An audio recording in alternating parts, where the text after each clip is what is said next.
മന്ത്രി ചാവാൻ അമേരിക്കയിലേക്ക്. എടാ ഇയാളെന്താ ചാവാൻ അമേരിക്കയിൽ പോണ്? കോഴിക്കോടോ കൊണ്ടോട്ടിയോ മലപ്പുറോ എവിടെ വേണമെങ്കിലും പോവാലോ. മന്ത്രി ചവാൻ അമേരിക്കയിലേക്ക്. അച്ചടി പെശകേ. വയറ്റിലുള്ള പെണ്ണിന് വരനെ ആവശ്യമുണ്ട്. ആര് കേട്ടാണ് വയറ്റിലുള്ള പെണ്ണിന്? കുവൈറ്റിലെ പെണ്ണിന് വരനെ ആവശ്യമുണ്ട്. ഓഹോ, പടവാളിൽ നാളെ അടിക്കാനുള്ള ന്യൂസ് ചുരണ്ടിയായിരിക്കും അല്ലേ? എടാ മോനെ വിൽക്കുന്ന എന്താ നീങ്ങ പറഞ്ഞേ വാ ചായ. എടാ മോനെ പച്ച മലയാളത്തിൽ പറഞ്ഞാൽ നിനക്ക് മനസ്സിലാവോ? പച്ച മലയാളമല്ല, പഴുത്ത മലയാളം പറഞ്ഞാലും എനിക്ക് മനസ്സിലാവും. പക്ഷെ തന്റെ ഈ മലയാളം ഉണ്ടല്ലോ, എനിക്കെന്നല്ല കേരളത്തിലെ ഒരു കുഞ്ഞിന് പോലും മനസ്സിലാവില്ല. എന്റെ പേര് ഇങ്ങനെയല്ലേ പറയുന്നത്?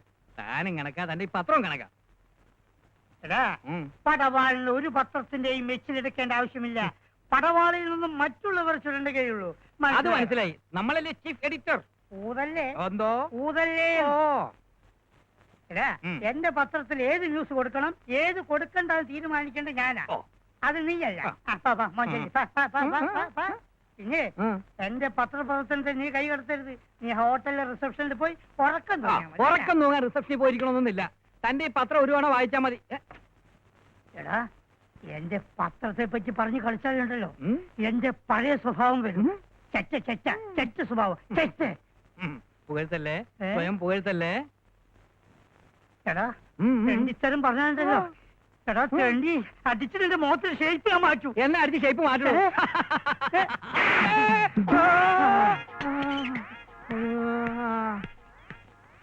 ഇതെന്താ ഇങ്ങനെ? എന്ത് ഈ പ്രദേശത്തൊക്കെ ഇങ്ങനെയാണോ? എങ്ങനെ? അല്ല, ആളുകൾ ഇങ്ങനെ കറങ്ങി ഞാൻ പുറത്തേക്കൊന്ന് കറങ്ങാൻ ഇറങ്ങുക. അതിനു മുമ്പുള്ള ഒരു പ്രാക്ടീസാ. അത് ശരി. തനിക്കിപ്പോ എന്താ വേണ്ട? ഈ കസ്റ്റംസ് ഓഫീസർ അരവിന്ദാക്ഷൻ അയ്യോ മരിച്ചോ? എപ്പോ മരിച്ചോ? എപ്പോ? അല്ല, നിങ്ങളല്ലേ ഇങ്ങനെ അങ്ങേര് മോളിൽ താമസിക്കുന്നുണ്ടെന്നാ ഞാൻ പറഞ്ഞ. മനുഷ്യനെ പേടിപ്പിച്ചു കളഞ്ഞല്ലോ. ഇയാളാണല്ലോ മനുഷ്യൻ. ജീവിച്ചിരിക്കുന്നവർ മരിച്ചെന്ന് കള്ള ന്യൂസ് ഉണ്ടാക്കുന്നു. പേരും കള്ള. Hello mister റോജപ്പൻ.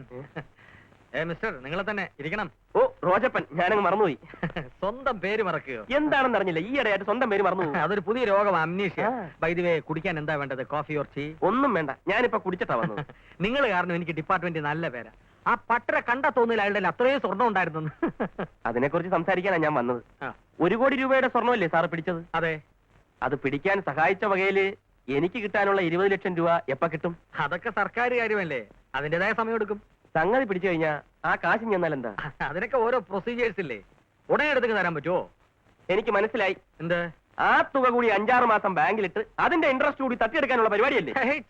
No no no, മറ്റോമാരങ്ങനെ പറഞ്ഞ തല പോന്ന കേസാ. പിന്നെ കാര്യം കഴിഞ്ഞാൽ കാശിന് വേണ്ടി നിങ്ങൾ ഡിപ്പാർട്ട്മെന്റിൽ ഇങ്ങനെ കയറി ഇറങ്ങണമെന്ന് പറഞ്ഞാൽ കഷ്ടമാണ് സാറേ. 1-2 രൂപയല്ലല്ലോ മിസ്റ്റർ റോജപ്പൻ, 20 ലക്ഷമല്ലേ, കുറച്ച് കഷ്ടപ്പെടണോസേ. ഓഹോ, കഷ്ടപ്പെടാതെ കിട്ടുമെന്ന് ഞാനൊന്ന് നോക്കട്ടെ. ഇനിയും ഇതുപോലെ പല പല വിലപ്പെട്ട ഇൻഫർമേഷനുകളും എന്റെ കയ്യിലുണ്ട്. ഞാൻ ഇൻഫോം ചെയ്തിട്ടുള്ള പല കേസുകളും പിടിച്ച് അതിന്റെ കെയർ ഓഫിൽ പ്രൊമോഷൻ കിട്ടിയാണ് സാറിന്റെ സീനിയർ ഓഫീസേഴ്സ് പലരും ഇന്ന് ഈ നിലയിലെത്തിയിരിക്കുന്നത്. സാറിനെയും അങ്ങനെ ഒന്ന് സഹായിക്കാമെന്ന് വിചാരിച്ചപ്പോ സോറി, ഞാൻ അവരെ ആരെങ്കിലും കണ്ട് കാര്യം സാധിക്കുമെന്ന് നോക്കട്ടെ. Good bye. അല്ല റോജപ്പൻ പോരുത്, പിണങ്ങണ്ട. ഞാൻ മിസ്റ്റർ റോജപ്പന്റെ കാര്യത്തില് ഒരു പ്രത്യേക ഇൻട്രസ്റ്റ് എടുക്കുന്നുണ്ട്. സാറിന് അതൊക്കെ ഒരു ബുദ്ധിമുട്ടാവും. ഏയ് എന്ത് ബുദ്ധിമുട്ട്, നമുക്ക് ശരിയാക്കാം. ശരിയാക്കാന്ന് പറഞ്ഞാൽ എത്ര നാൾ പിടിക്കും? അതൊരു 5-6 മാസം വേണ്ടി വരും. അത് കുറച്ച് കൂടിപ്പോയി. 3-4 മാസം. കുറച്ച് കുറയട്ടെ. 3 മാസം. കുറച്ചുകൂടെ കുറയട്ടെ. ഇനി കുറയില്ല. ഓക്കെ, 2 മാസം ഫിക്സ്. ഞാൻ കൂടെ വന്ന് തുകയുടെ കാര്യം ഓർമ്മിപ്പിച്ചോളാം. പോകാൻ പറ്റേ? അതെ, നമ്മളും ഇത്രയും ബന്ധപ്പെട്ട സ്ഥിതിക്ക് ഇനിയുള്ള ഇൻഫർമേഷൻസ് എന്റെ സീനിയേഴ്സിന് കൊടുക്കണമെന്നില്ല, എനിക്ക് തന്നെ എന്നാ മതി. തീർച്ചയായും സാർ എനിക്ക് തരുന്ന തുകയുടെ സ്പീഡ് അനുസരിച്ചിരിക്കും ഞാൻ സാറിന് തരുന്ന ഇൻഫർമേഷന്റെ സ്പീഡും. അതിരിക്കട്ടെ, ഈ ഇൻഫർമേഷൻസ് ഒക്കെ നിങ്ങൾക്ക് എവിടെ നിന്ന് കിട്ടുന്നു മിസ്റ്റർ റോജപ്പൻ? അത് പറയാൻ പാടില്ല. എന്റെ പേര് റോജപ്പൻ എന്നല്ല, റോണി വിൻസെന്റ്. എന്താ ജോലി? Private detective. ഒരു ഡിറ്റക്റ്റീവ് എന്ന നിലയിൽ പല പല ഇൻവെസ്റ്റിഗേഷൻ നടത്തുന്നതിനിടയിൽ വീണ് കിട്ടുന്ന കൊച്ചു കൊച്ചു സംഭവങ്ങൾ ഒരു ഉത്തമ പൗരനെന്ന നിലയിൽ കസ്റ്റംസിന് കൈമാറുന്നു മാത്രമാത്രം. വാസ്തവത്തിൽ നിങ്ങൾ ചെയ്യുന്ന ഒരു വലിയ സേവനമാണ്. ഒരു രാജ്യസ്നേഹിയുടെ എളിയ കടമ മാത്രം. ഓക്കെ, കാണാം. വഴിതെറ്റി ഇതുവഴി. ഓ മറന്നു. വീണ്ടും അമ്നീഷ്യ. ഹോ,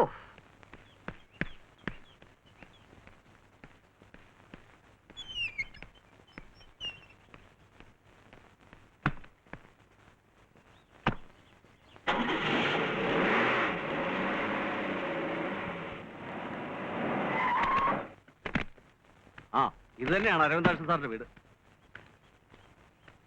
സാർ ഇവിടെ ആരും ഇല്ലേ? Thank you. അരവിന്ദാക്ഷൻ സാർ? ഓഹോ, അരവിന്ദാക്ഷൻ കൊടുത്തയച്ചാണല്ലേ? അപ്പൊ നിങ്ങളല്ലേ അരവിന്ദാക്ഷൻ സാറ്? അത് ഞാനല്ല. പിന്നെ അരവിന്ദാക്ഷൻ മരിച്ചു. മരിച്ചോ? മരിച്ചു എന്ന് പറഞ്ഞ് തെറ്റിദ്ധരിച്ച് ഒരാൾ കുറച്ച് നേരത്തെ വന്ന് ഇപ്പോണ്ട് പോയേ ഉള്ളൂ. അങ്ങേര് പച്ച ജീവയുടെ മുകളിൽ ഇരിപ്പുണ്ട്. എന്നത് നേരത്തെ പറഞ്ഞുകൂടായിരുന്നു? നേരത്തെ പറഞ്ഞ ഇപ്പൊ പറയാൻ പറ്റുമോ? പാടോ. ചെറുക്കനെ ഉണ്ടാക്കി സ്വീകരണം കൊടുക്കാൻ പറ്റിയ ഒരു ചളക്ക് എന്താ കൊടുത്താൽ? ഇന്നലെ വരെ ഒരു പട്ടിയും തിരിഞ്ഞു നോക്കാത്ത അരവിന്ദാക്ഷൻ സാറിന്റെ സ്റ്റാറ്റസ് ഉയർത്തി ആരാന്നറിയോ? ഈ ഞാൻ. എന്റെ പടവാൾ. ഇന്നടുത്ത് വാ.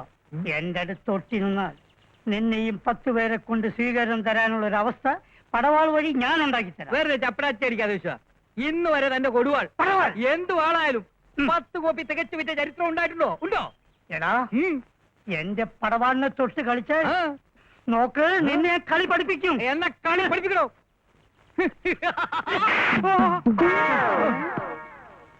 തൽക്കാലം പഠിച്ചോ? കൺഗ്രാചുലേഷൻ. ഓ താങ്ക് യു. ഞങ്ങൾക്ക് കുറച്ച് വിവരങ്ങൾ അറിയാനുണ്ടായിരുന്നു. സോറി, ഇപ്പൊ ടൈമില്ല. Sir please. സാർ ഇന്നലെ 1 കോടി രൂപയുടെ സ്വർണം പിടിച്ചില്ലേ? ഓ പിടിച്ചു. നിങ്ങൾ ഇന്റർവ്യൂവിന് വന്നവരാണെങ്കിൽ ഓഫീസിലേക്ക് വരും. ഓഫീസിലേക്ക് വരേണ്ട കാര്യങ്ങളൊന്നുമില്ല സാർ. ആരാണ് ഇൻഫർമേഷൻ തന്നതെന്ന് പറഞ്ഞാൽ ഞങ്ങളകം പൊയ്ക്കോളാം. അത് പുറത്തു പറയാൻ പറ്റില്ല. It's an official secret. പുറത്താരോടും പറയണമെന്നില്ല സാർ. ഞങ്ങളോട് മാത്രം പറഞ്ഞാൽ മതി. നിങ്ങൾ ആരാ? എന്താ നിങ്ങൾക്ക് വേണ്ടത്? ഞങ്ങൾക്ക് വേണ്ടത് അവനെയാണ്, ആ ഇൻഫോർമറെ. സാറ് പറയുന്നോ അതോ ഞങ്ങൾ പറയിപ്പിക്കണോ? എന്നെ വെരട്ടി ഇൻഫോർമർ ആരാണെന്ന് അറിയാനാണ് ഉദ്ദേശമെങ്കിൽ അത് നടപ്പില്ല. അത് ശരി രാഘവ, ഞാൻ ചോദിച്ചിട്ട് സാറ് പറയുന്നില്ല. നീ തന്നെ സാറിനോട് ചോദിക്ക്. ഒന്ന് മയത്തി ചോദിച്ചാ മതി, അപ്പ സാറ് പറയും.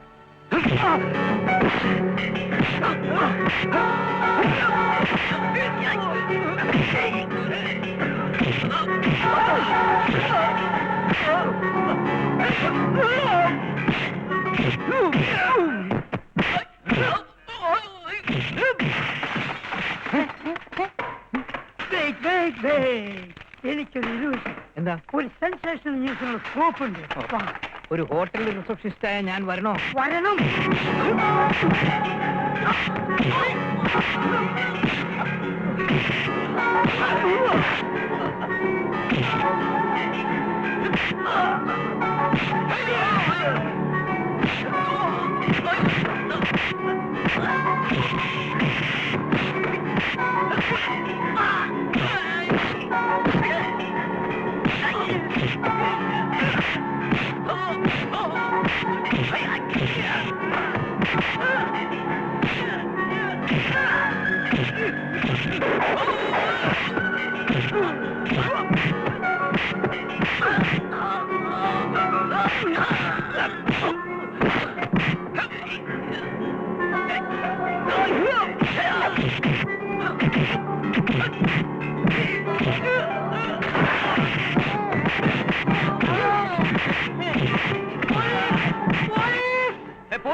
എവിടെ പോലീസ്? പോലീസ് പട്ടാളാണ്. എടാ, എന്റെ കൊങ്ങയെ കയറി പിടിച്ചപ്പേ ഞാൻ പ്ലീസ് പ്ലീസ് പറഞ്ഞതാ. വേദന കൊണ്ട് അത് പോലീസായി പോയത്. എന്നാ തനിക്ക് നേരത്തെ പ്ലീസ് പ്ലീസ് പറഞ്ഞു കളിച്ചൂടായിരുന്നു? നേരത്തെ വിളിക്കാടാ, ഫസ്റ്റ് അടിക്കുന്ന എന്റെ ബുദ്ധി മരവിച്ചു പോയില്ലേ? അത് വണ്ടേ മരവിച്ച് കിടക്കല്ലേ? I am not exaggerating sir. അവര് 40 പേരുണ്ടായിരുന്നു. തലങ്ങനെയും വെലങ്ങനെയും നെടുകയും കുറുകയും ഒളിച്ചിരുന്നും അല്ലാതിരുന്നുള്ള ആക്രമണം. കയ്യിൽ വെട്ടുകത്തി, വടിവാള്, ചുരുട്ടുവാള്, പിന്നെ വളഞ്ഞിരിക്കുന്ന ഒരു വാളുണ്ടല്ലോ, എന്താ എന്റെ പേര് സാർ? അതെ, തുടങ്ങിയ മാരകായുധങ്ങൾ. അഭ്യാസികളാണ് അവർ ഓരോരുത്തരും. ഒടുവിൽ ഞാൻ കാവിലമ്മ മനസ്സിൽ ധ്യാനിച്ചുകൊണ്ട് നാടൻ മുറങ്ങ് പ്രയോഗിച്ചു. അതിൽ അവര് വീണു. ആര്? താനോ? അല്ല, അവര്. പിന്നെ കണ്ണടച്ചോണ്ടുള്ളൊരു കീറലായിരുന്നു. കീറി. അപ്പോ തന്റെ നെറ്റിയിലുള്ള ഈ മുറിവ് ആ കീറലിനിടയിൽ കിട്ടിയതായിരിക്കും. അല്ല ചേച്ചാ, ഇത് രാവിലെ വ്യായാമം എടുക്കുന്ന സമയത്ത് കാലൊന്ന് വഴുതി ഒരു ചെറിയ കീറൽ, അല്ല പോറൽ. തനിക്ക് അവരെ പിടിച്ച് പോലീസിൽ ഏൽപ്പിച്ചൂടായിരുന്നോ? പോലീസ് വരുന്നവരെ കാത്തിരിക്കാൻ അവർക്ക് ക്ഷമയില്ല. അവർ ജീവനും കൊണ്ട് നോർത്ത് ഡയറക്ഷനിലേക്ക് ഓടി സാർ. അത് പോട്ടെ. ആരായിരുന്ന ഇൻഫോമർ? അതൊന്നും അറിയില്ല. ഒരു ഇൻഫർമേഷനും ഇല്ലാതെ കയറി വന്നുള്ള ഒരു ആക്രമണമായിരുന്നു എന്റെ നേർക്ക്. അതല്ലടോ, പട്ടര പിടിക്കാനായി തന്നെ ഹെൽപ്പ് ചെയ്യുന്ന ആ ഇൻഫോമർ ആരായിരുന്നെന്നാ ഞാൻ ചോദിച്ചത്. അത് തന്നെയാണ് അവർക്കും അറിയേണ്ടിയിരുന്നത്. 3-4 പേര് അല്ല 10-40 പേര് അടിച്ചെന്നെ ഈ പരുവത്തിലാക്കിയിട്ടും ഞാൻ ആ കാര്യം പറഞ്ഞില്ല. സാറിന്റെ വേല മനസ്സിലിരിക്കട്ടെ. തന്ത്രപൂർവ്വം എന്റെ ഇൻഫോർമർ ആരാണെന്നറിഞ്ഞ് അയാളിൽ നിന്നും എനിക്ക് കിട്ടേണ്ട വിവരങ്ങൾ തട്ടിയെടുത്ത് പല കേസുകളും പിടിച്ച് ക്രെഡിറ്റ് സ്വയം തട്ടിയെടുക്കാനുള്ള അടവ് നടപ്പില്ല. അതങ്ങ് മനസ്സിലിരിക്കട്ടെ. താൻ കേസ് എടുക്കയോ ആ. ക്രെഡിറ്റ് എടുക്കയോ എന്ത് വേണമെങ്കിലും ആയിക്കോ. ആ, ഈ പൊല്ലാപ്പിലൊന്നും ഞാനില്ല. ആ. ഇന്ന് രാത്രി മുതൽ എനിക്ക് ചില എൻഗേജ്മെന്റ്സ് ഉണ്ട്. ഓ. അതുകൊണ്ട് ആ. എന്റെ ഈ ആഴ്ചത്തെ നൈറ്റ് ഡ്യൂട്ടി താനൊന്ന് നോക്കേണ്ടി വരും. ഓക്കെ? Yes, sir. ചന്തക്കടവിൽ സ്പെയർ പാർട്സ് കട നടത്തുന്ന ആ പയ്യന്റെ ആലോചന ജമീലേക്ക് വീണ്ടും വന്നു. എന്താ ഇവിടുന്ന് ആരും അങ്ങോട്ട് ചെല്ലാത്തതെന്ന് അവര് ചോദിച്ചു. അതിനെന്താ ഉമ്മ, നമുക്ക് കൂട്ടായിട്ട് പോയിക്കളയാം. പോയി ഫിക്സ് ചെയ്യുന്നൊന്നും അല്ലടാ പ്രശ്നം. 50 പവനും 1 ലക്ഷം രൂപയാ ശ്രീധരൻ ചോദിക്കുന്നത്. ഞങ്ങളുടെ കയ്യിൽ എവിടുന്ന ഇത്രയും രൂപ?